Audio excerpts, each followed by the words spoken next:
All right, welcome to Social Distillation, the submarine still of the internet, where we attempt to drop the bead and pour white lightning straight onto your brain. What are we talking about today, Sebo? We've got Knife of Dreams. We're back on Wheel of Time. It's a day late, but the uh the winter illnesses are abound Yeah, in both here and there. Your voice was gone yesterday, and I've actually been my house has been sick. I don't know if I've been sick because the meds last week had me so blah that I couldn't tell if I was sick or not. But I've had probably 6 or 7 clients that have had some sort of almost week-long illness as yeah. well. So things are going around. Tis the season, uh, but we'll get through it. And sorry for this being a day late, but we're back on the wheel of time. We've got one comment from last time, which might spark a little bit of discussion in the beginning. Uh, it is, of course, from Scott. I think Jordan was reluctant to let us see inside Rand's mind, especially in the end books. Is he crazy or not? RJ wanted us to be uncertain of Rand's mental state. Well, what we got in the first couple chapters here is actually, or the first chapter here, 21, in Rand's mind. And curious what you have to say about that comment. And then I had sent you a text on what I had kind of had to say.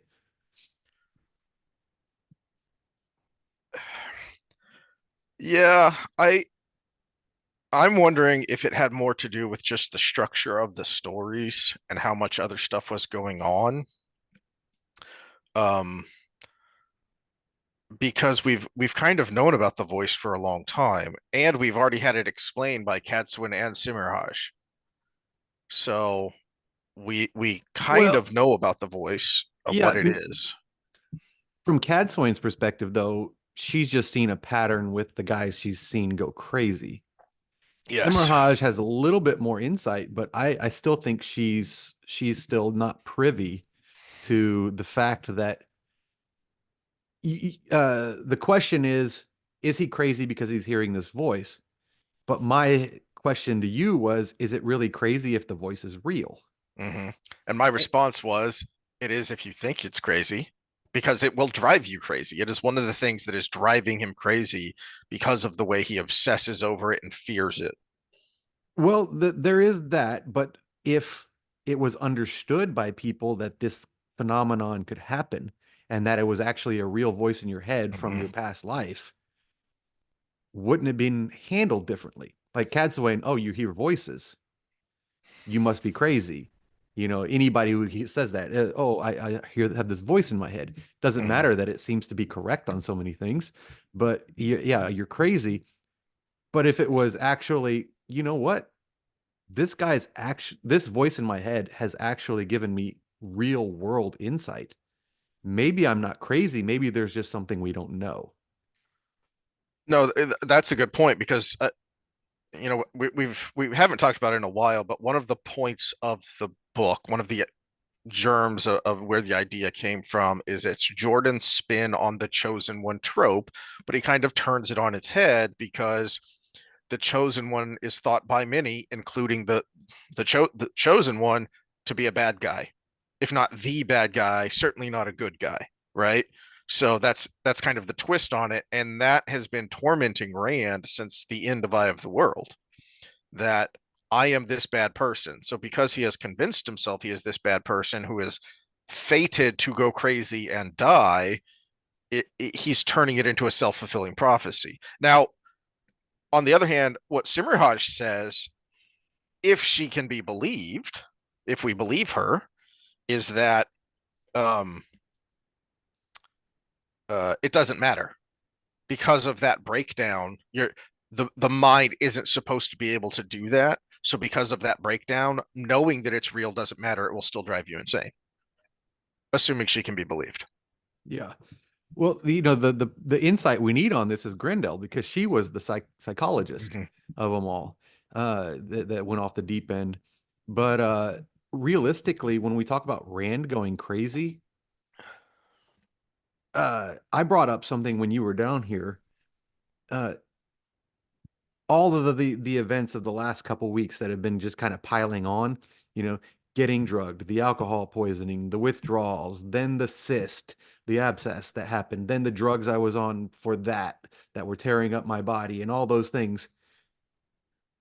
Fantasy football is something that I've just it's something you get a little frustrated about here and there, and you try to win and everything, but pretty much our little league is a good group of people that don't take it too seriously, but still are competitive. Hmm. And that's like the perfect group to have. And so we all give each other banter, we all get frustrated, and we throw out our little superstitious tropes just to haha, joke around. But losing by 300ths of a point in the midst of all that actually felt like a big deal. Yeah, yeah. All of a sudden, it was just like when I was supposed to lose to begin with, and then I kept racking up points and keeping it close and everything. Amidst all those negative things that were happening, it was like it made me feel good. It made me feel good until that last moment where you didn't make it all the way. And all of a sudden I just crashed and burned over something stupid. Now we've got Rand. Rand was a little village boy living with his dad, going to Beltane, gonna marry probably the prettiest girl in the whole town. Uh, and then he's ripped up from all of that. And then he's told he's going to be destroying the world. And he has to save it. And he's put through physical pain that no one has had to deal with ever. Everybody who bonded him, what's the first thing they said? How can you stand the pain? How Yeah. can you stand the pain? Because he has the evil of the Dark One thrust into his side, and then the evil of Shatter Logoth sliced over the top of it. It is the worst abscess anybody could have in their in entirety. And then there's the pain of that he puts himself through with all the women he Mm. rattles off the His list. list, yeah. His coping strategies aren't the best, we'll just say. The insanity isn't I'm just mad and schizophrenic. The insanity is this is a shit situation, and would you Mm, have made it this far? mm. That's my question. It's actually he's the most sane person in the whole set of books because who else would have had the mental fortitude to handle all that?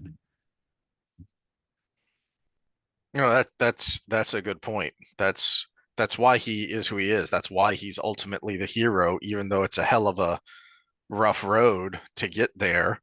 Um, And yeah, and this is where in this chapter, Cadswing kind of annoys me a little bit, even though I know she's supposed to be the person that kind of brings yeah. him back around with a little bit of tough love. But if you understand everything he's been through, these lashing out moments are not a surprise. Well, a thought just occurred to me to Scott's point. It may be that we start to get fewer Rand points of view towards the end here because Jordan didn't want it to be a slog.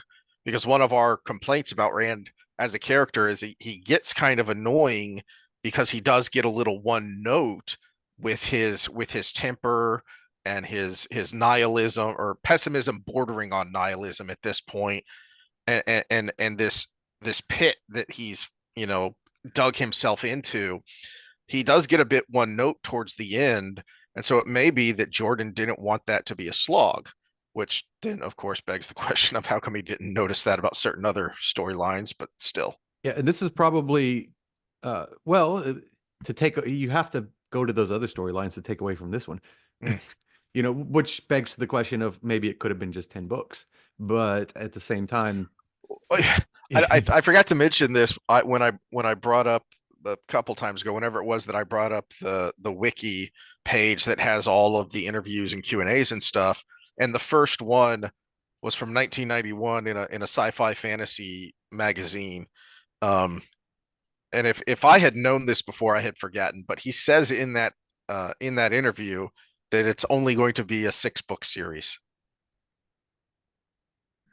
I wonder how long he thought that before he said, "Nope, that's not going to do it." yeah, 6 2,000-page books. Yeah, but I do remember him for a while saying it was going to be a 10-book series, and I remember after reading Path of Daggers going, two more books? I don't think so. Mhm. Yeah, so Well, he got caught up in one of Scott's complaints, which is he had too many side stories yes, to cover. which what we're going to get to in a second because that's the second chapter we're going to cover here. Yeah, and just Um, one last kind of meta concept as we're getting to these chapters because it's relevant to Rand and it's relevant to Egwene coming up is just the concept of pain in general. mhm, And I'm not the strongest, I'm not the fastest, I'm not any of that, but where I have been successful in my athletic career, the fighting career, and anything before that, because I was kind of a sickly kid, but I still played football and everything, was I'm very coordinated. So there's that. But then I also have a super high pain tolerance. And I can see where Rand's coming from, even with an incident with that abscess I had a couple weeks ago. One of my clients in a group of three that I had going was like, "Should we just leave? Can I? You look like you're in pain. We should just mhm, leave." Because it was at that point where I was barely able to walk and everything. And I looked at her, it's sweat coming down, and I was just like, "Let me do my job. It's the only thing I have right now. Let me do my job." mhm, Because this pain, the damage was gonna not gonna get worse for me doing my job, and it was gonna hurt laying in bed too. Just let me do it, and I think that's where Rand is right there. I snapped at a client for the first time in a long time saying that because you just, I mean, that's unprofessional, and you have a great relationship with these people, and he's at that point where the pain is so great, but he's like, "Let me finish this task. mhm. It's not gonna get better if I stop." Which is, I haven't really thought of this, but that makes for an extra component of the dynamic between him and Cadsuin and Min as a kind of triumvirate, because Min is trying to help Cadsuin in her own way, and Rand, even if he doesn't like it, he accepts it from Min because he loves her. But when Cadsuin does it, it annoys the crap out of him, and he literally has to clench his teeth, bite his tongue, and remember, I need this person. Not that she's right, not that, like with Min, I care about her. I can't snap at her. I can't. I don't want my temper to flare around her. With Cadsuin, it's just a balancing scale. It's a pros and cons checklist, and so there's kind of an interesting dynamic there where he doesn't like it, but he accepts it from Min. When Min is trying to do the same thing that Cadsuin's doing, it's just, Min is the fantasy football league that's just for fun, and Cadsuin is the, you know, nagging teacher Mhm. who's telling you, you know, you know, sticking with the analogy, you know, Cadsuin is lecturing you on why you should have done this, or picked up this person or started that person, and Min is just razzing you for falling on your face, but laughing with you, not at you. Oh yeah, that was one of the punches in the gut was I had two linebackers I could have played, and one of them had been he's the highest scoring linebacker of all linebackers all year, the one I played, and the other one was the second highest scoring or third highest scoring because I had two in. And I was like, well, I'm gonna go with the highest. And he had his worst game of the year, and the other one had his best game of the year, sitting on the bench. And You know, either way, I mean, I lost by less than half a tackle. So if I so adding to my frustration is first time I've actually made it to the final since the first season. You got me into this stupid yeah, and thing. I would have beat you had I won in the semifinals. So I lost the league by less than the length of a football. I look If I did my math right, if I had started the guy I should have started instead of Noah Brown, I still would have lost, but it would have been like 0.06 of a point, which would have made it even worse. So, well, I'm just I will embrace my suck.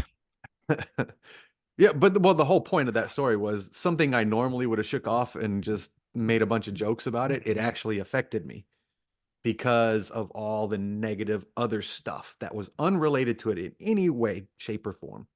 And it took me like a week to recover from that and actually congratulate the winner. and and that's Well, like very uncharacteristic of me. And Rand is at that point right now. I think every little thing is just another thing to piss him off. yeah, and there's a connection here, I think, and if he had structured it a little bit better, or maybe had time to do it the way he wanted to do it, if he would have written the next book. Um,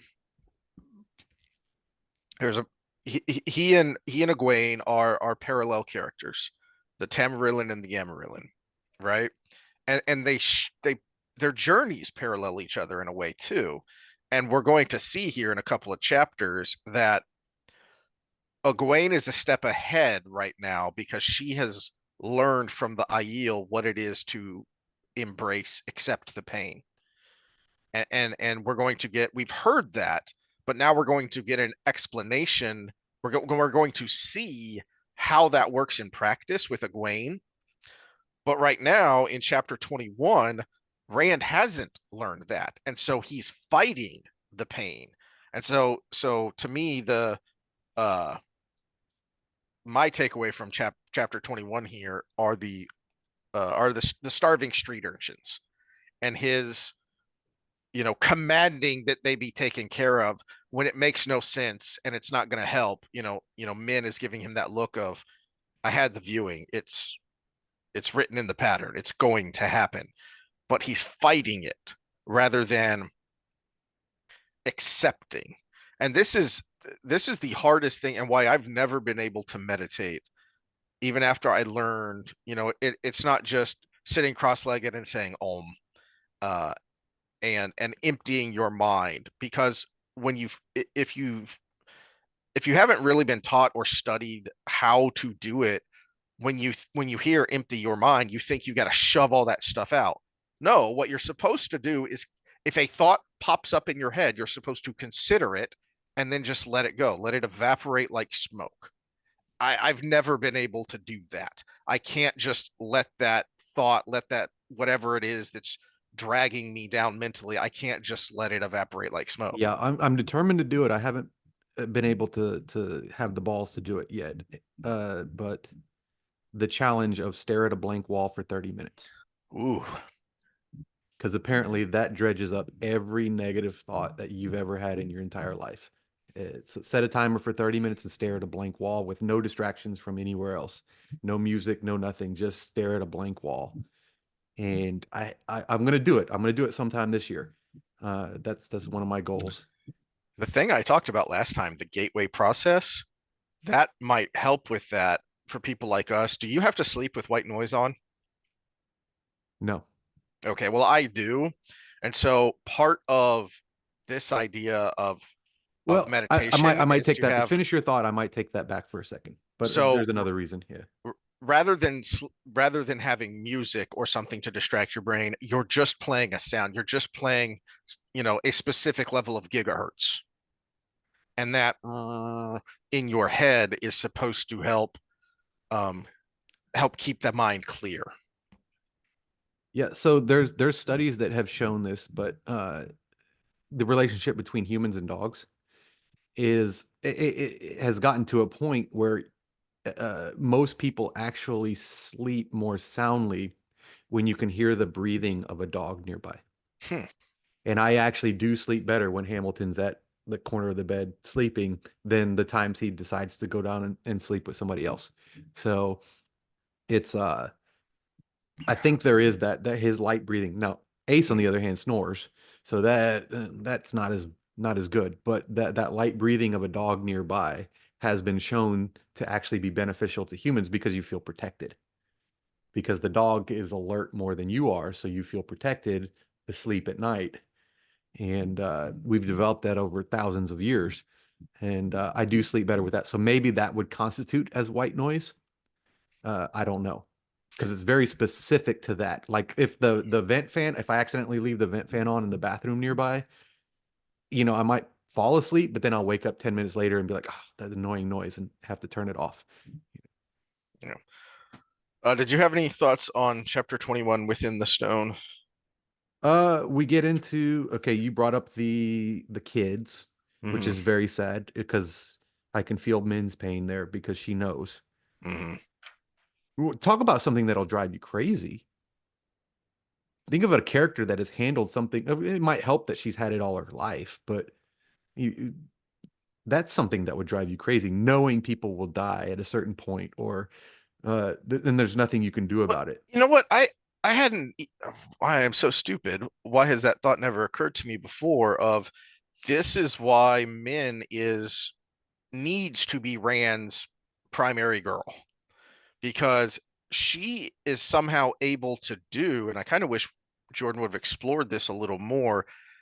She is able to do what Rand cannot because that's exactly like Rand's list.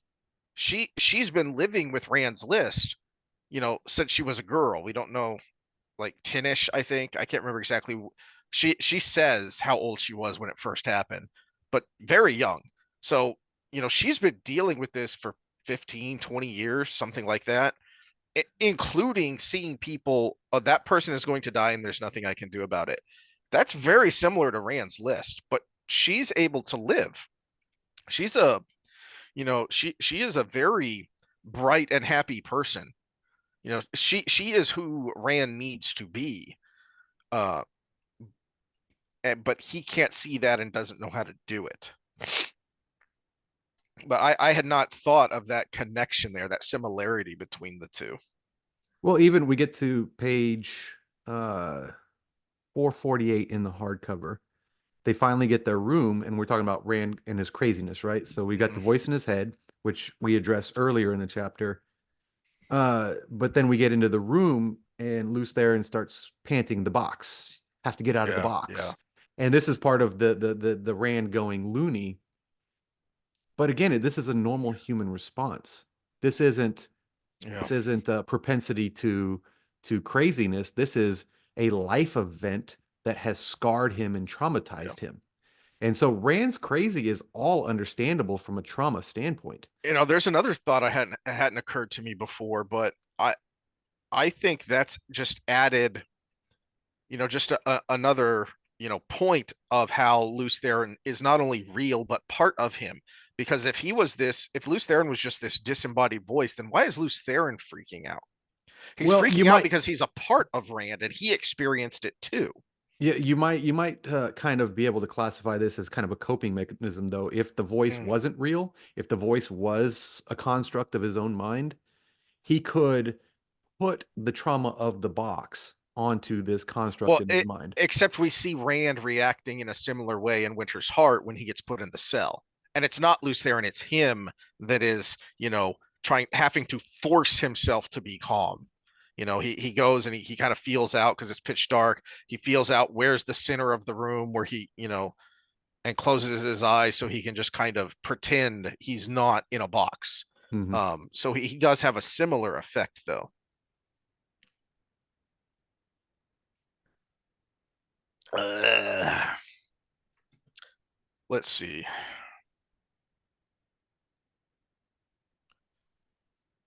Um, I do want to add, if people watch both types of episodes, we talked about the metaphysical and the astral projection, and mm, and how a soul could play into that and everything.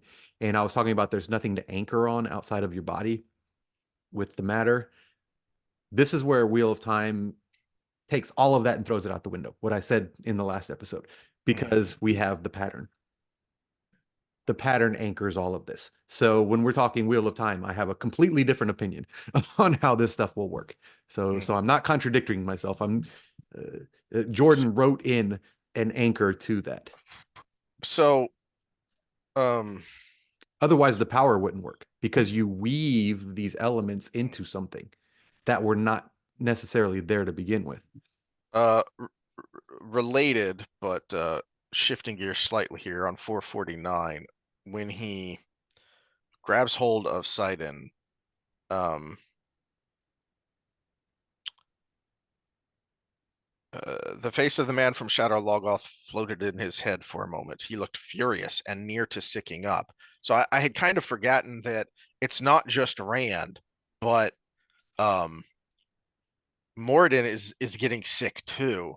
Mhm. Now I'm curious, is it only with Sidon? Because we never see, does Moradin get sick when trying to grab Sidon and the true power, or just one or the other, or just the true power since that's what he was using when they crossed the beams? I'm curious what is making them sick because I kind of hadn't thought of it in this context that Morden is getting sick too. And I think that's a clue to something, but I've never been able to figure out how to explain why Rand is getting sick ever since that moment. Well, it's almost like a pathogen. So pathogen is just something outside of your body invading your body, and your immune response kind of that makes you throw up or have Mhm. diarrhea or have a fever to kill it or whatever. And I'm almost wondering, because the souls are kind of connected now because of that interaction, if it's almost having a pathogen response where your body just goes into overload. I have to throw up. I have to do this. I have to. Well, that would make sense with your point about the souls being connected, because I think that's what Simirhaj is saying when she says that it doesn't matter if the voice is real. That basically the mind is not equipped, is not built to handle that. Mhm. So um so that drives you insane. So similarly with, and that's just the same soul but different experiences, different lives. This is actually two souls somehow being connected, which isn't supposed to happen. So yeah, it might be a kind of autoimmune response kind of thing. Well, just imagine, this is kind of hard to imagine, but just imagine something we talked about this last weekend. Imagine if for 10 seconds you saw the world for actually what it was versus what the heuristic your brain has made it. Like you actually saw the vibrations of light that were different colors. You actually saw the different speed of the photons versus green or red or whatever. Just 10 seconds of everything as it was. You just saw this great space that has some bonds together that is a rock. You go crazy pretty damn quick. Mm-hmm. That's a good point. um Moving along, you got any other thoughts here Oh no, and about this chapter? you know I love to live in the metaphysical um consciousness of rocks and stuff.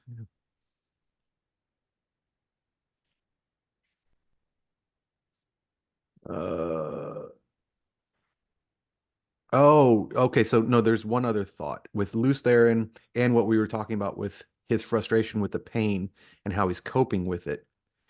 I think they're kind of in the same vein, him and Luce Theron. hmm.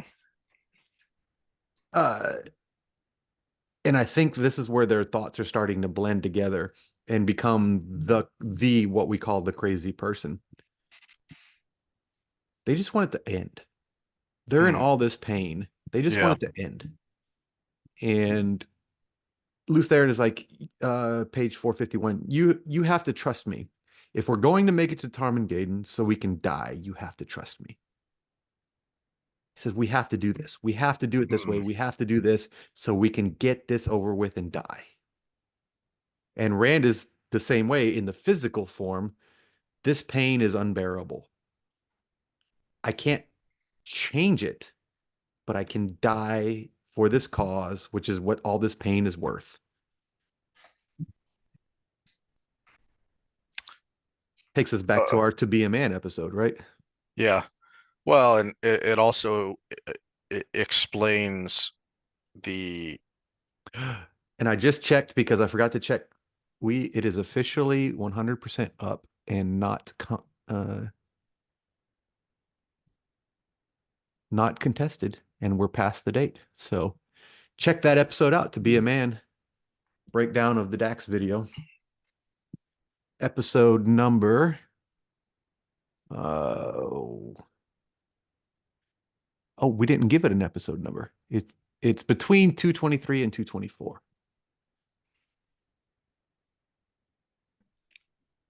okay. So I did have a note here on something specific backing up to page 444 Oh, about way back up. Rand's personality.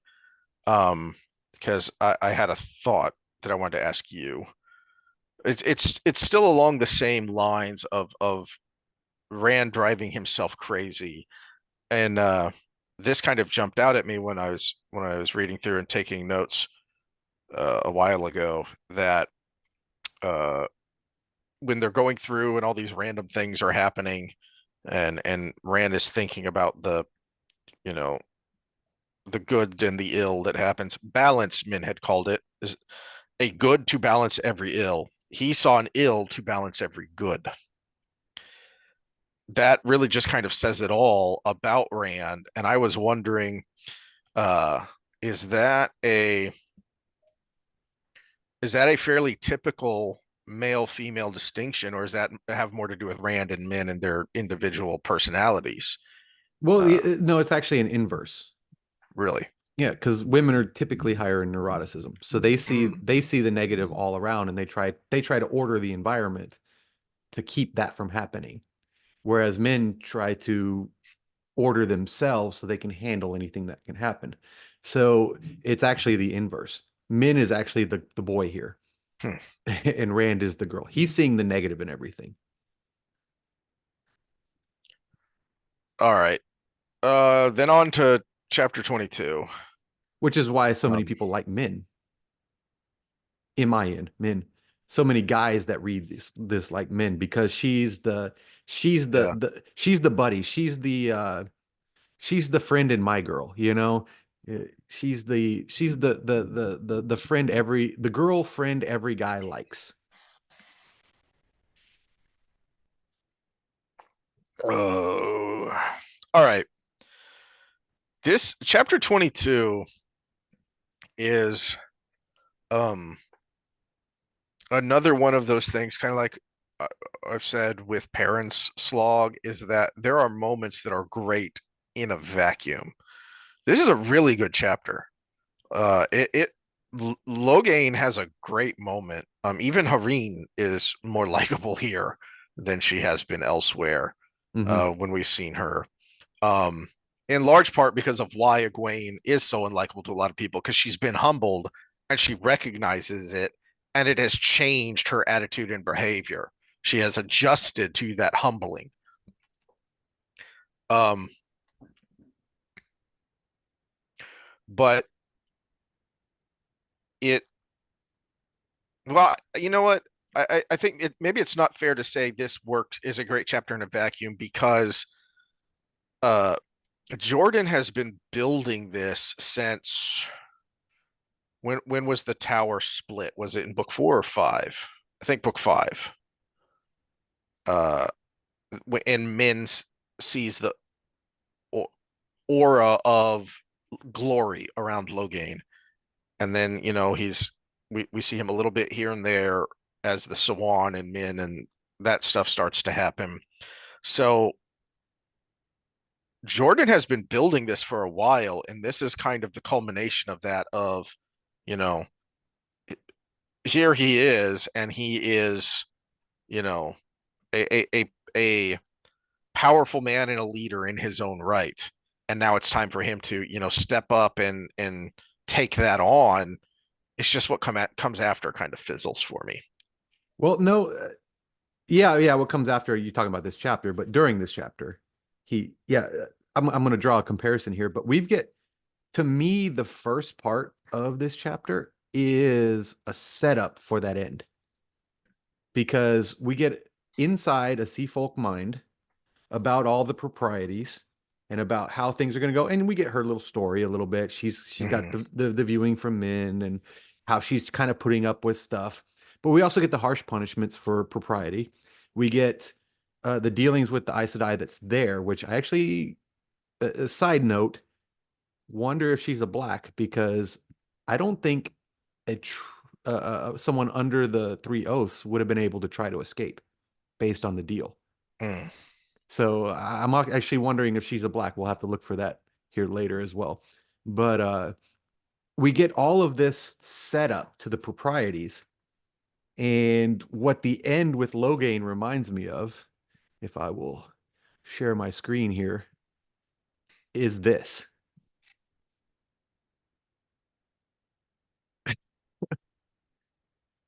When Trump went up and patted the Saudi prince on the shoulder, you're not allowed to touch the Saudi prince. Nobody is allowed to touch the Saudi prince. And he was just like, but then deals were done. Yep. And that's exactly what Logain came in and did. He just came in and just threw propriety to the window in the most positive way possible for his goal. And you get it from someone's perspective of like, oh, he broke this rule, he broke this rule, he didn't do the heart, lips, forehead, all of that stuff. Which is, a good insight to how culture can kind of mess you up with relations with other cultures because they just expect people to know this. And it's like, how are people? You're one of the most mysterious cultures in the whole book series. Well, Why do you and that expect everybody to know your customs? that's that's where I could see how the Aes Sedai isn't a black, because if she has convinced herself that the deal is void because they, to your point that you made a while ago, they negotiated in bad faith. They negotiated in bad faith, and they are carrying on as if there weren't two sides to this agreement. Because the Aes Sedai are a party to this agreement, and they have their own ways and their own customs. So why do you just assume that you get to be your typical authoritarian whatever? Yeah, but where the Aes Sedai got the short end of the stick on it, Logain comes in with the exact same Mm-hmm. mentality and basically just takes over. He's like, yeah, no, no, this is the deal that was made, and we're going to hold to that. Well, it's Malkavian in the leash. It's because even for the briefest of moments, Malkavian accepted that it was real, and then she couldn't undo it. And that's basically what Logain is doing. And there's a I don't think it's an accident that the very next chapter we see Jahar doing basically the same thing in the hall of the Saladar sisters. That he's basically acting the same way. Yeah, yeah, and even that last paragraph, and this is where I'm not the businessman that Trump is. I'm not the businessman that Logain is here, and this Mm-hmm. is probably why, because when we have the news of all the people dying on these islands, and she's like, "Have you no heart? We need to mourn countless of thousands that have died." Mm-hmm. And his answer is, "Mourn if you must, but mourn on the March to Tarmangaden." Where my answer would have been, yeah, mourn, but also if you don't do this thing we're talking about, then thousands and thousands of more are going to die in Mm-hmm. Bander Eben and all of these places. And I think I would have talked myself out of the sale, where he's just like, Yeah, yeah, mourn, but do it. but you're still going to do this because that's the Yeah, way it is. because That's the last way it battle's needs coming. to be. Let's go. Chop chop. Yeah.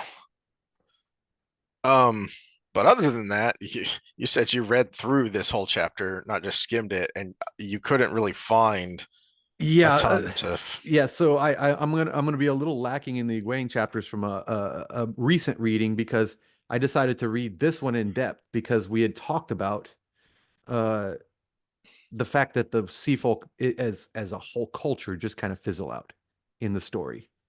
And we were wondering whether it was Sanderson couldn't do anything with them or just the nature of the fact that they're running ships that when the last battle comes, there's not a naval battle that happens. Uh, and so I was like, let me find something that makes it very important. And there wasn't a thing. There was really nothing. You get the I'm not going to say it because of spoilers, but you get a little bit of the transferring of food and stuff, but that's it. That's what they've been reduced to is getting food from one place to the other Mhm. at this point. Yeah, We don't and get we don't get wave we don't get the wind finders fighting, Shara forces or anything like that. We get just transporting yeah, food. and I was expecting, during my first read through, I was assuming they were going to play a pivotal role because they were going to have to fight the Sanshin. But of course, he's going to make a deal with the Sanshin, and so that's not needed. That's not necessary. That's not going to happen. So okay, why are they here? The only thing I can think is that Or this. even that they were a naval force that prevented like a surprise attack on Tarvalon or something or Camelin on the river. something along those lines. You were kind of looking for something like that, but it Yeah, the only thing I can think is that this chapter, this incident of these people all committing mass suicide is just Jordan, because he does this a few times, like when we learn that Sanchin is in chaos in, with a dozen factions all going to war against each other because the entire royal family is dead. But then not the entire royal family. but then um we never really go back to that because it's not necessary to the main storyline. I wonder if this is him just saying the whole world is in chaos and everything sucks right now. Or it's his I mean, he's using this whole situation to set Logain up as more of Yeah. a pivotal badass than he Yeah. had been up into this point. Yeah, that's why I say I feel like this is the climax of the build up that has been going on for a while now. It's just kind of sad that rather than the falling action, we just fall off a cliff with him in the last three books. Mhm. But let's pause for a second so I can get some cough drops. And we've only got two more chapters to go because the other Egwene chapter isn't really an Egwene chapter. Okay. All right, ran out of lemon honey tea, so I've got a lemon honey cough drop. Try to power through here. Chapter 23, Call to a Sitting. Um my big takeaway here um from this chapter. So a couple pages in, uh Nassau, whatever. Um when she comes in to talk to Ramonda, and Ramonda asks her, what why are you doing this investigation if Lelaine, someone who's over, ranks higher than you, told you not to? And Nassau says, because the mother told me to, and then goes off on a pretty good monologue about why that matters. Of she's she is her own person. I thought she was one of your puppets, you or Lelaine or Sawan, but I've come to realize she is a good and capable leader. It's a lesson for the crappy modern writers because you're telling here, but again, you're telling what we've already seen and what we're going to see here in a minute. Again, even more in the next chapter, which is from Egwene's point of view, where she is a strong female character even while she's a prisoner, and she's able to keep her wits about her, and not be beaten down with all the beatings.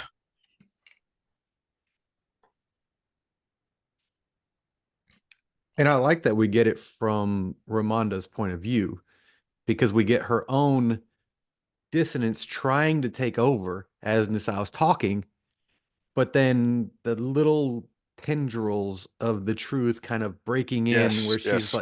she's like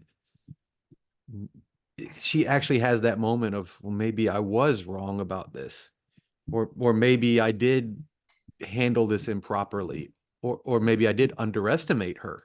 It, there's even that thought. Maybe we shouldn't have brought Mm-hmm. her in to begin with because we didn't know anything about her, and had we known this strong spirit about her, it was probably not a good idea to try to make her a puppet. And Mm-hmm. so you get that turmoil of inner thought as Nassau's talking. Yeah. But then there's the overriding, no, no, it's the children that are wrong. Principal Skinner part of her personality keeps reasserting herself. Um, Told you not to use the colored chalk.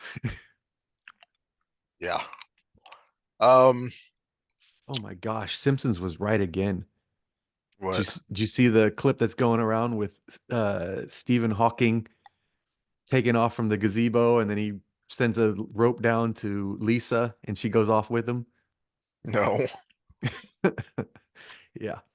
We might talk about some Epstein dumps next time, but Oh my. yeah, with Stephen Hawking and little children. Uh-oh. Um,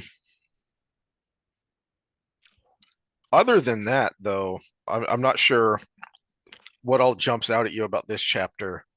Um, Well, I wouldn't call it a placeholder, but it's a necessary. We use the word slog a lot, but it's a necessary mini slog to let you know why the rebels don't just abandon ship. well, see, I don't think it's a slog because I think you have a couple of major things clicking into place here. This is another. So much happens in this book. Well, There's okay, so that's why I hated to use that word because okay, so Spartacus was one of my favorite HBO shows that came out in the last, I believe, like what, 10 years ago, somewhere around there.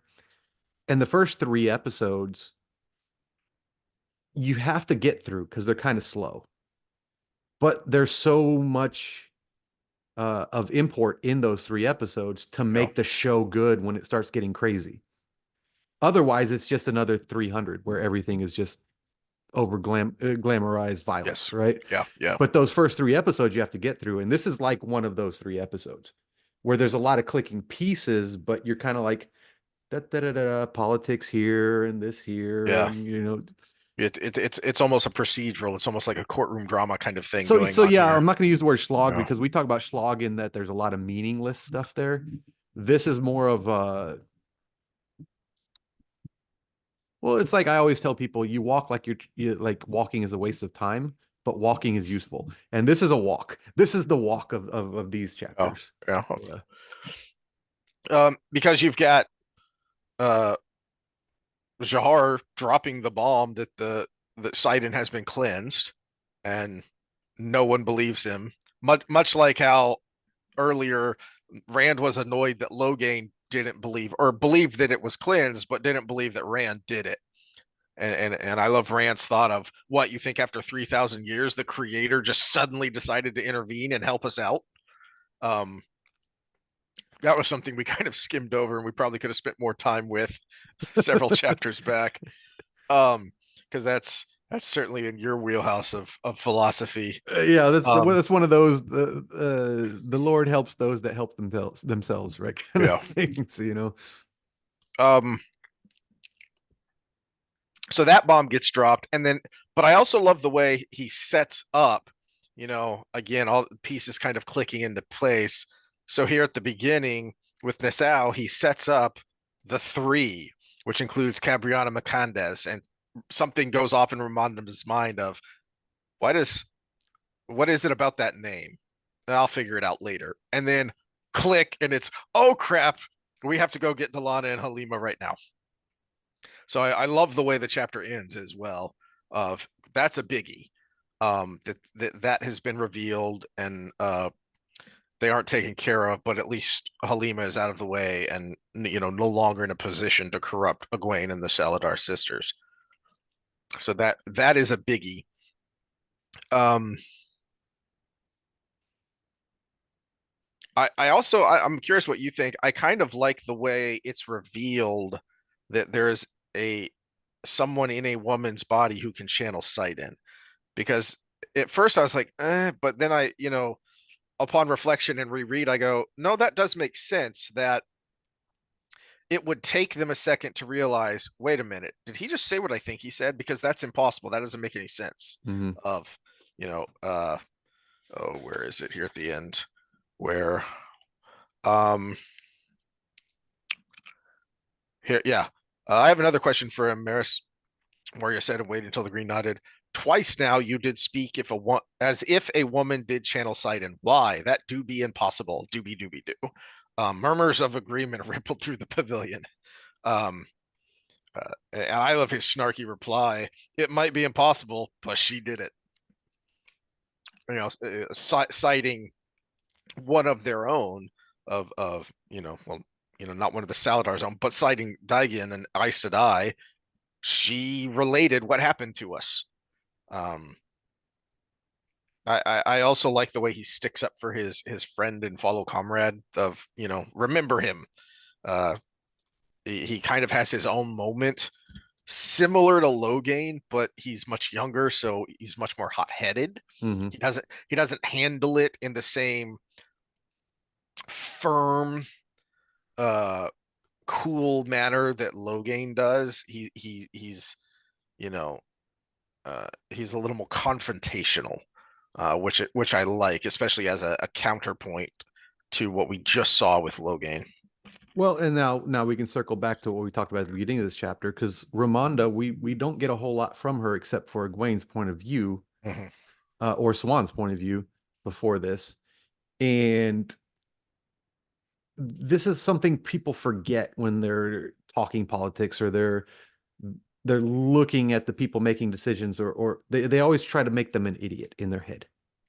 And when you're getting Egwene's point of view and Swan's point of view, you kind of want to say Ramonda's a bad guy. She's an idiot. She's saying these things because she can't see Yeah, what we see in these people's minds. But now we get, oh my gosh, she's not an idiot. She's yeah, puzzling this together, and she put the pieces together. yeah. She put it together There, in real time, and no one else had a clue. yeah, there's a reason she is in the position she's in, because she's the farthest thing from an idiot. Mm-hmm. Yeah, that's a good point. Um, it is something we've kind of griped about a little bit before. Scott's made several comments on how the tower and the Aes Sedai are these incredible force early on, and then they kind of turn into morons. But that's certainly fair sometimes, but sometimes it's not fair because they're morons because we're getting it from the point of view of our main characters who are think totally different and are focused on different things. But we have to separate two things, and we've done this with the Sam Harris discussions. There's a difference between stupid and biased. Mm-hmm. And Ramonda is biased towards, I'm an elder. This is how the tower does things. This is how the tower has always done things. But she's not stupid. And what we get in the beginning of this chapter is those little, like I said, those little tendrils of doubt going through her mind that are breaking through her bias. And all of a sudden, oh my gosh, maybe a woman can channel. Mm. And all of these puzzle pieces came together with that one thing that she didn't think possible being broken in her mind. And oh, these people are connected to this person who was connected to Halima, who was connected to this. She's the one. That's a good point because one of my notes here on this chapter is that maybe a reason that respect for Egwene's whole arc as a character arc came so late is because it took so long to get in-depth looks into those around and opposing her with their own point of view sections and chapters. So you're only getting Egwene and her authoritarian mentality, but you're not seeing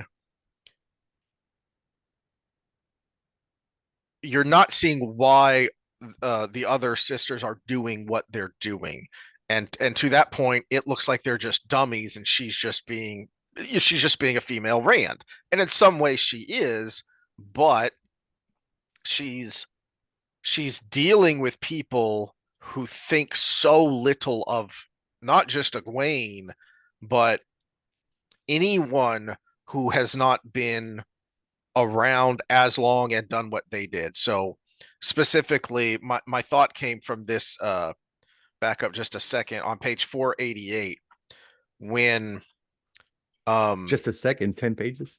quiet you.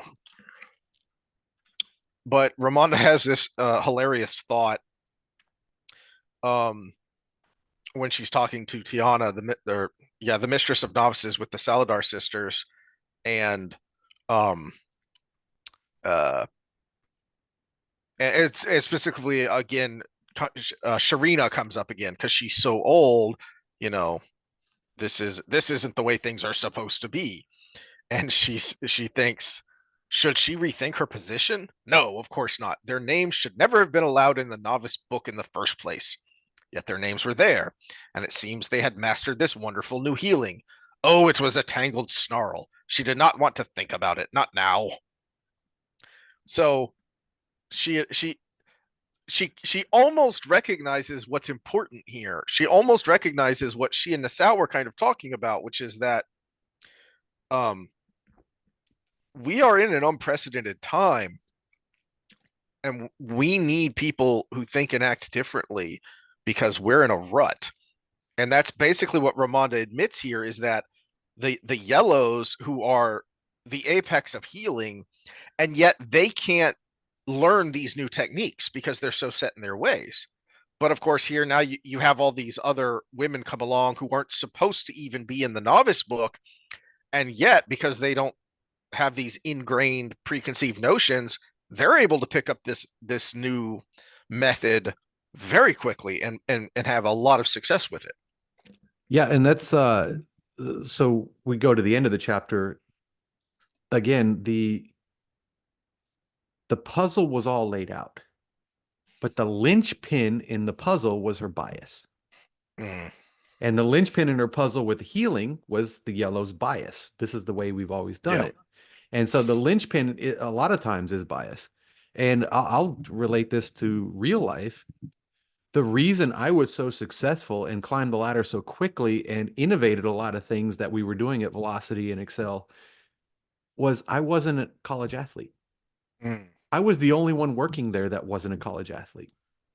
I was the person that came into it late and had to learn how to make myself athletic. All of these other people had these ingrained, this is how we did it. And I would just be reading another article or looking at something and just turn around in my chair and go, Luke, this thing that we're doing with the baseball player, that's just kind of good for your shoulders anyways, right? And he's like, yeah, why don't we do that with the other people? And so that those little thoughts were something that just never occurred to someone who played Mm. baseball all their life or was a football player in at a, whatever university. They just didn't think of that because they already had this pattern. I had to make a pattern.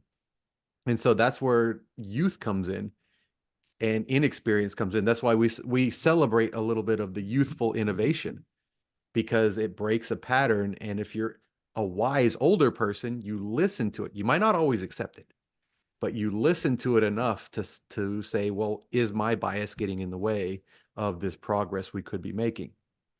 That's a good point, and I think that makes me think that this chapter, chapter 23, is a very purposeful setup for chapter 24, because Jordan is giving us a reasonable suspension of disbelief for how Egwene is able to do what she's doing in the tower. Because all of the sitters that she's been leading, she's literally been leading them for months now, and they're just now starting to slowly kind of sort of come around to, oh, she's actually someone who's capable. The women in the tower are going to have no thought whatsoever that she's someone who's capable, someone who could turn this situation to her advantage. No, she's a novice white, so she's a novice. Well, I mean, this is an archetype, right? There's a reason why stories like this, epic stories, start with the young person Mm, that grows into the role versus some old. I mean, there's a reason Tamel Thor is not the Dragon Reborn because he's already set. He has his mm, spot. He is this character. Whereas Rand is somebody who can develop. You don't have an arc for somebody who's already old. You have mini arcs like we have with Ramonda here, but you don't have a character arc that develops. Jesus was a young person that left and started talking to people. Siddhartha, who became the Buddha, was a young man who developed over time, right? Rand was a young person that came out and has to develop as a person to make things right, but also to be able to not have that this is how things have always been mentality. Egwene is this arc in this set storyline because even with this mini arc with Ramonda, she's never going to be a completely different person than where we started with her. well, all right. So now the last chapter here that we're gonna do today, Honey which in the tea. Honey in the Tea. Yeah. Uh, it's it's a very lengthy chapter, but the big point is it's a showing, not telling, uh how Egwene is able to um plant the seeds that eventually get even the Tower sisters turning and looking to her, even initially, even unknowingly turning to her as a leader. um but it it's only possible because of where we started with embracing and accepting the pain. And what does that mean? Of da, da, da, da, da, right here at the beginning. But embracing pain did not mean just giving way to it rather than fighting. You had to draw the pain inside of you and welcome it as part of you. Avienda said you must be able to smile and laugh with joy or sing while the worst of the pain still gripped you. That was not so easy at all. The first morning before dawn in Sylviana's study, she did her best while the mistress of novices plied a hard-soled slipper on her bared bottom. Giggity. She made no effort to stifle her sobs when they came, or later her wordless howls. When her legs wanted to kick, she allowed them to flail until the mistress of novices trapped them under one of hers, awkwardly because of Sylviana's skirts, and then she let her toes drum the floor while her head tossed wildly. She tried to draw the pain inside of her, to drink it in like breath. Pain was as much a part of life as breathing. That was how the Aiel saw it. But oh, light it hurt. But then, Well, uh, there's a parallel here. He described something very perfectly there. Childbirth. hmm, The I hate the we're gonna hook you up to electrodes and mimic childbirth to men and see how they can take it, and men always tap out, right? There's a huge difference between being put up to electrodes and feeling pain you don't have to feel because you're just there trying to prove a point versus you're creating a life. yeah. And that life is coming out of you whether you like it or not. And it will be ripping out of you whether you like it or not. But you're also going to have the biggest joy of your life the rest of your life. And that focus on what you are doing that the pain is happening through is the difference. Okay, these things are hooked up to me and it's causing me a lot of pain versus I'm creating a baby. That Uh, changes how things come out. And that's why I hate those two things. Trying really hard not to tell a Norm Macdonald joke that is incredibly inappropriate about childbirth. Well, okay, so let's talk to guys. You like Band of Brothers and things like that. Someone gets shot, that hurts like hell, right?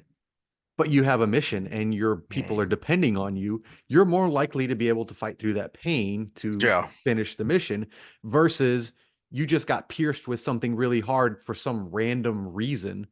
You're going to lay on the ground going, "Oh my God." Or something that more people might be able to relate to is really freaking hurts when I accidentally smash my head into something. But if I'm sparring, I don't notice it as much when I get smacked in the head Hmm. because I'm fighting. It's expected. It's part of the thing, and I've got I want to land my blow, so you don't notice it as much when you have you know uh when there's a higher goal that you make part of you, which I think is the real key. There is, don't deny the pain. Don't think of the pain as something external. That it is as much a part of you as breathing. One of the things I thought about uh, when I was thinking about this concept is a place, another place you see this kind of the flip side of the coin would be like people who cover their mouth when they smile or try and stifle a laugh because they think it's embarrassing. Just laugh. That's the whole point here. You're upset, you want to cry, then cry. And this is, I referenced this last time because this is the lady whose name I'll never be able to pronounce, that was on Modern Wisdom. You know, she was making that point of, look, it is not unnatural to have pain, physical or emotional. That's just part of life. It's, are you going to dwell on it? Are you going to obsess over it? You could sit here and obsess. Egwene could sit here and obsess about how, unfair and unjust this is, or she could accept it. And then when she accepts it, even here where she's still kind of learning the process, she notices that when she stands up, her eyes dry a lot quicker and her head clears. Now, her butt still hurts like heck, Hmm. but her mind is a lot clearer and she's able to move on with her life better. Well, Tasaki, back to my talk about just let me do my job. There is a thought that goes into that, and Egwene has the benefit of some knowledge here, is nobody in that tower can physically harm her with the power. Mm, They can only cause pain. mm. They can't actually damage her. And that knowledge will help you get through the pain because in the situation that I talked about earlier with my client is there was nothing I could do to hurt myself more by doing my job. It just hurt. But there was no actual injury that I could cause myself by doing it. It was what was happening was going to happen whether I was laying in bed or doing my job. And so that gave me a threshold that was a little bit higher. But a more minor pain that might come across me, and I could say like the pain in my joints after the medication, the pain in the tendons, yeah, the little bit of tendonitis, not a bad pain, but it could lead to tendon rupture. I took precautions based on that because I didn't want further damage to happen, even though the pain was less. I was just about to say something along those lines because to your point, it another key part of Egwene's story here and how she's able to succeed is because we get a moment where she's thinking to herself about how she has to pick her battles. Hmm. That she needs to make sure that she can't just be completely belligerent and obstinate. That she won't get anywhere. She'll gain no respect and she'll just get beat down. Even if she can embrace the pain, fine, but you haven't accomplished anything. So, you know, here a couple pages in, page 504, uh she well, before she leaves, she's not going to curtsy. She's made that conscious choice of I am the Amarillan seat, and if I'm going to stick with that, then that means I don't curtsy to anyone, and I'm going to accept the consequences that come from that. And then now when she goes on to breakfast, and one of the snooty uh, novices are accepted, I can't remember which, trips her, and the way she stands up to her, not just that she stands up to her, but the way she stands up to her as like I can't just send you to Sylviana, you know, not only will that not work, it won't gain me anything. So she she treats her like what she is, a petulant, snotty novice, and I'm going to teach you a lesson, but I'm going to teach you a lesson that will mean something. Uh, uh a lesson that's more than just getting a paddling on the bottom, but pointing out that uh a pity that Alvestair, you want to become Aes Sedai and give up the ability to lie, yet you want others to lie for you. Do you see any inconsistency in that? Sick burn, yo. Yeah. So that is a lesson that is much more impactful, not just to her, but to all the girls in that room. Then you're not supposed to do that. Go see Sylviana and get paddled. Even if that would have worked, it wouldn't have been a good lesson, which I think is part of Jordan showing us that it's not just that she's strong-willed, it's that she's very capable in choosing the right path. No, as much shaded as we Scott and I throw on Egwene, these aren't the chapters Yeah. for that. It was what she does in her lead up to becoming Maryland seat, what she does in the Little Tower, which is basically enslave people, uh, and then her and Gawain's interactions afterwards, and the fact that she makes no changes. These are all very relatable chapters Mhm. because she's she does her best work in Jordan's writing when she's the underdog. Yeah. Yeah. I love these chapters, and to me they're every bit as triumphant as where we left off with Nynaeve. Nynaeve had her awesome moment there, and now we're gonna get some awesome moments from Egwene, Oh, I've got a really letting her meme. I shine. got a great meme for Nynaeve's awesome moments. Maybe I'll bring it up in spoilers, but we are going to use it, but we can't until the last book. I've got so many that are Mm-hmm. great for the last book. I'm just like, oh, Oh, well, it might take us a while to get through the last book, so maybe we'll get to use a lot we'll of them. still be done before the next season of the horrible uh, Amazon version because that's like summer of 2025. No, if we're not done by then we're slogging ourselves. Yeah. Um, and the next scene is kind of a similar thing, but just on a higher level of standing up to a snooty accepted. Um,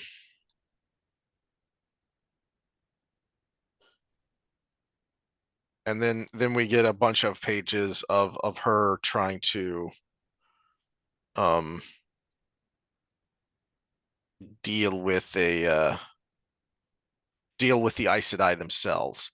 So she's dealt with the novices and the accepted. Now she's got to start dealing with the Aes Sedai.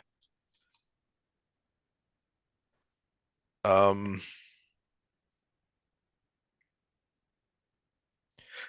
I well this is page 509 here when she goes to visit Leanne. You know, this is why I think she's a much more likable character, even despite her flaws, than say Elaine is, who becomes very, you know, um, imperious to the point of authoritarianism herself, but then also um, really just narcissistic and egotistical. Uh, but I appreciate that Egwene comes down here not just to, and there's another moment too where she's dog tired and she goes down, uh, not just to make plans and tell Leanne what she's doing and kind of conspire with Leanne of what seeds to plant and how to plant them and who to plant them with to kind of basically wake up the Tower sisters who are in their own ruts in the same way we just saw with Ramonda, that, well, they have to follow Elida despite all these awful things she's done because that's just the way it is. That's the way it's been for 3,000 years. And Egwene is there to say, why? Why? She's just the childlike mind saying, why? And making you have to think, oh, why indeed? But also because she's also there as a friend, that a friend and comrade, that I ordered Leanne here and she's all alone in a cell. She needs, some human comfort, some companionship, some friendship. Is another element of what you're getting here, which I think really elevates her character. Um, and back to the parallel, the mirror of Egwene and Rand as similar characters. It's why Rand is struggling so much, and yet the times when he doesn't, it's because he, to at least some degree, he lets himself have a companionship with, for instance, Bashir, or with some of the Aiel chiefs, who especially the ones that came to him early on in Fires of Heaven. He's a much more agreeable person there, but he has trouble doing that with most people.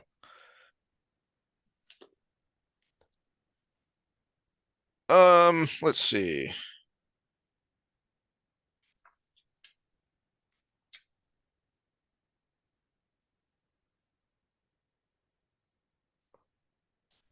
Um, oh, I do like the bombshell that she drops on page 513 about how, um, yeah, the pristine White Tower ain't so pristine if you know about the secret histories of uh, six mutinies, um, and that one of the deposed Emeralds was smothered in her sleep when a plot was discovered to try and put her back on the seat. Oh dear. Was her last name Epstein? She totally smothered herself by falling into that pillow. Yeah, yep, yep, yep. Totally. Um, I also like that she's not invincible. There are times where she runs into a brick wall and just can't get through. You know, some of the Aes Sedai just won't let her, be herself. And so I also appreciate that not everything in this chapter is completely successful. You know, she's not able to reach all of the Aes Sedai that she visits for lessons. Um, oh, and then this is also.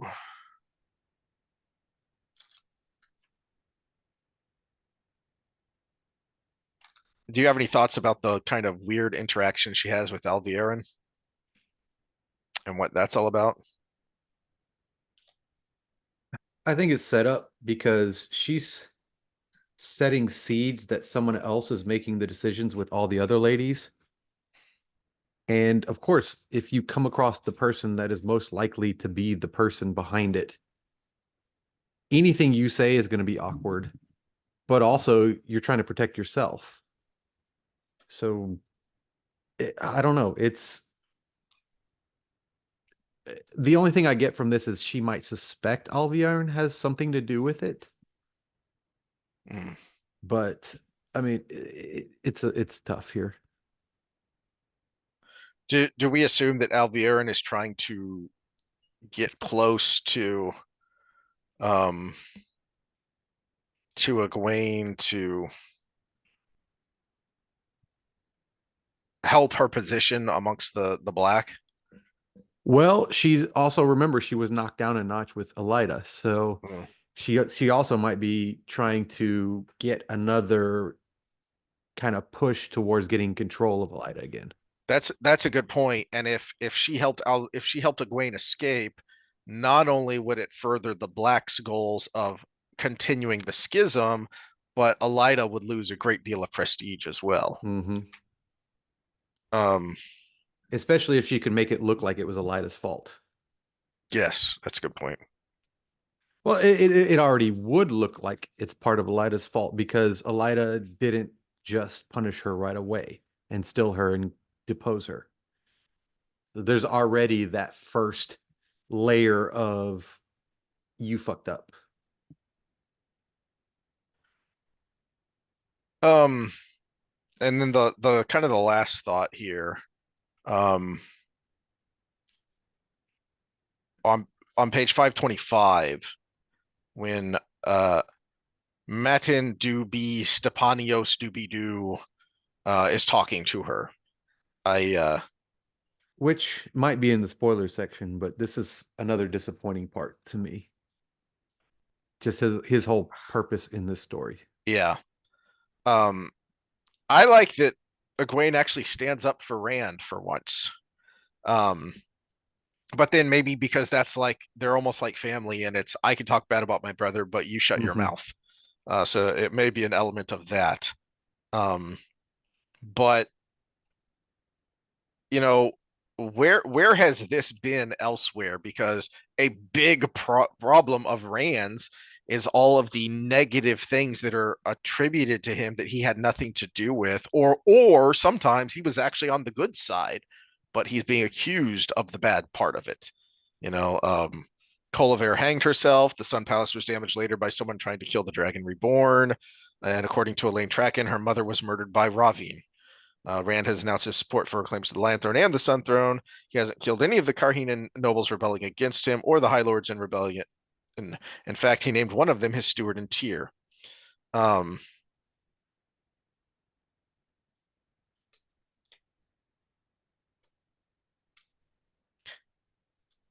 it is a little disappointing that there's not more of that, but we can probably talk about that a little bit more in a subsequent book when Egwene actually has to deal with Rand directly.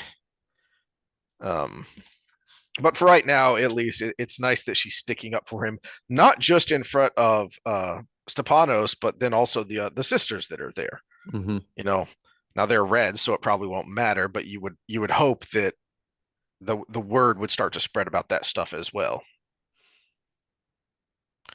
Um, all right.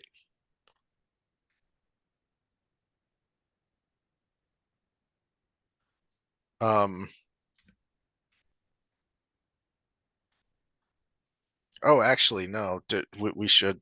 This is also kind of a biggie here. When she sees Beonin Hmm. and just bursts out, "You must be Black Ajah," because in her mind, there's no way she could have done what she did unless, which again is part of the tricky part about being Aes Sedai.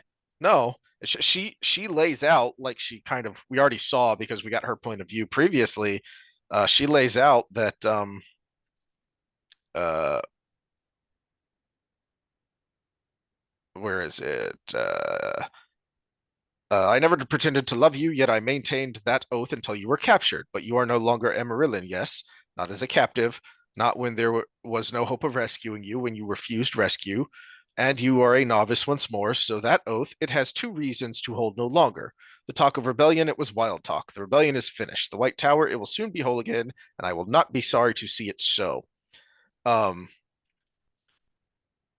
you know, one of the more interesting things about this exchange to me is it shows how you can talk yourself into just about anything, but if somebody holds the truth up in front of your face, it's going to smack you in the head, which is what Egwene does here. You explain yourself at great length. Are you trying to convince yourself?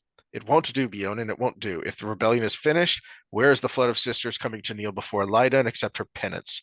Light, what else have you betrayed? Everything? Um,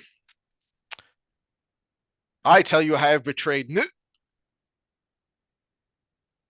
And then uh, she can't finish it because, oh, wait, that's a lie. Crap. Hmm. I had convinced myself, but I was really just fooling myself, which is an interesting kind of double loophole for the Aes Sedai's oaths Hmm. of, yeah, you can convince yourself of just about anything, but um, even if somewhere deep down in your mind you know you are lying, until that truth is confronts you head on, you'll be able to get away with it. All right, that's all I had because the next chapter, Tiddig Elida, it's switches away from Egwene's point of view, and then halfway through the chapter, it goes to Matt. So let's just stop it there. Uh, and we'll have to see how far we can get next time because these next several chapters jump around quite a bit between um, uh, Matt and uh, Matt and back to Rand, and then I think we finish up with Perrin. Yeah. So and then we finish up with Elaine. Um, so we're gonna bounce around quite a bit. We'll see. We'll see if we can power through the whole thing in one go, but I'm guessing it's gonna take us at least two. Yeah, I would looking at the distance we got to cover there. Yeah. All right. Spoilers? I didn't have any spoilery things to talk about. Um, there are some Logain things about his glory that just doesn't feel realized, but we can talk about that when we get there Hmm. in the later books where he kind of disappears, which is annoying. Um, and oh, I had another thought and I just lost it. Well, with the King of Ilion, it just kind of fizzles out here. It's like, oh, this great plot point we just put in here, and it goes nowhere. I thought he does show up in Tarmangaiden. I don't remember exactly Is he where it one of the generals was. that's taken over mentally? I don't think so. But I do think when they go to the spot where Rand is going to make them all sign the piece of the dragon, I think he's there. Yeah, but even still, it's kind of a wah wah wah. Yeah. Yeah. So we'll take another look at it when we get there, but it is a little bit of a fizzle. Hmm. Well, just like we get at the beginning of this the first chapter we were in here, where Rand is thinking in his head about the one who came after, and he thinks of Narishma getting the sword, and then we've discussed it. Oh, maybe it's the Moradin is taking Moradin's body or whatever, but that has nothing to do with the sword and who came to get it, and we're what was the purpose of Narishma getting the sword, which he makes a point of telling us over and over and over again. And this might be a Sanderson just dropping the fucking ball. Mm, maybe. Because Yeah. realistically, when it comes to the Ashaman, we're thinking of Logain as the successor. But where does Narishma come into this? Yeah. So I mean, especially if he's bonded to an Aes Sedai. Mm-hmm. Well, Yeah. so is Logain from the opposite direction. Yep. They're bonded Yep. to him, you know. So it's almost like we start seeing a blending of Narishma and Logain stories, and we never get a conclusion on it. Mm. Which even if you think of outriggers and stuff like that, this would have been something that needed to be concluded in the main story, I think. I think so too. Especially with how much, especially Logate's part of it because of how long you have been setting it up. Mm-hmm. Of when we first meet him, you think he's a periphery character. I mean, we just see him from a distance in a cage, and we think that's that. And then he shows back up, and then he shows back up again. And oh, now we're actually seeing him, talk and interact with people, and he's becoming a real character. Uh, so at least we got a good moment with him. It's just a shame that I don't know. We'll take a closer look at it when we get there. Yeah. See if we change our mind. Well, even when we talk about endings, uh, we've talked about how the Demandred thing played out, and it was a woohoo moment of let's make Land badass one last time. When we've talked about a fantasy ending that would have been just really actually badass and Abel being the one to take him out because it would have brought back the farmer with the quarterstaff versus the swordsmaster kind of storyline we got in book 3. Uh, but also we could have had a Logain Demandred showdown, which would have been like, oh, he sent his number 2 to fight me. I'm Mm. insulted, and underestimated him, and Logain comes out on top. We could have had that kind of storyline where, and then that would have propelled Logain to create the real glory because he took out a Forsaken. That's a good point because another thing that kind of gets left on the cutting room floor is remember the followers that Logain has got around him. Uh, Taim is just giving his lackeys extra classes, extra training in the power. Logain has his guys out in the woods, you know, hiking and climbing and tracking, and he's not ignoring the sword. Like Taim did when Taim dismissed the sword master that was supposed to be teaching them. Logain's not, and he's not letting his followers ignore it either. So You know, that was another thing that kind of got left on the cutting room floor where it would have been, if not uh uh Demandred, then Taim be the one to take him out because of that. Him and his followers, because well, the yeah, and Taim does have this blind Logain spot, versus this Taim weakness. would have been a great story, but also this is where the fourth layer could have come in Narishma because we've got setup because we've got Nynaeve witnessing Narishma soaking up everything Land can teach him Mm, about the sword hmm and being hmm exceptionally gifted with the sword and all of these things, and we could have had Narishma been the final showdown with the Mandrid, which would have been, even if he could have come out there Or and Logain takes out Demandred and Narishma takes out Taim. no, I was thinking the other way around. Mm. because Narishma is supposed to be the one who comes after, right? And if he's the one that shows up and takes out Demandrid, then he's going to propel himself to the top of the ranks, basically. And then we have some sort of, uh, just like Cadsuane is the reluctant Amiralin at the end, we could have some sort of negotiation between Logain and Narishma of how are we going to sort this out. Differently than the chicks do, because But as it we is be with dudes. Logain and Narishma, we've got no closure on either of them. Yeah, that's a good point. Yeah. All right, well, that's a great place to end it. Sorry to bring us down there. No, Uh, but no, this is cool because those that only watch the Wheel of Time episodes, you notice we had to cut it short last time because I was sweating and dying just trying to sit down, and I was able to sit down for whatever these 2 hours or whatever for the yeah, for you guys. So the positive vibes going forward. Anything else before we go on? that's all I got. Any teasers for our social episodes? I have no idea what we're gonna do next week. I haven't thought about it. Well, we've got the Epstein drops. That's always fun. I did want to talk the medical system, uh, as we kind of teased a little bit, but Hmm. we'll figure something out. All right, we'll see y'all then. All right, later.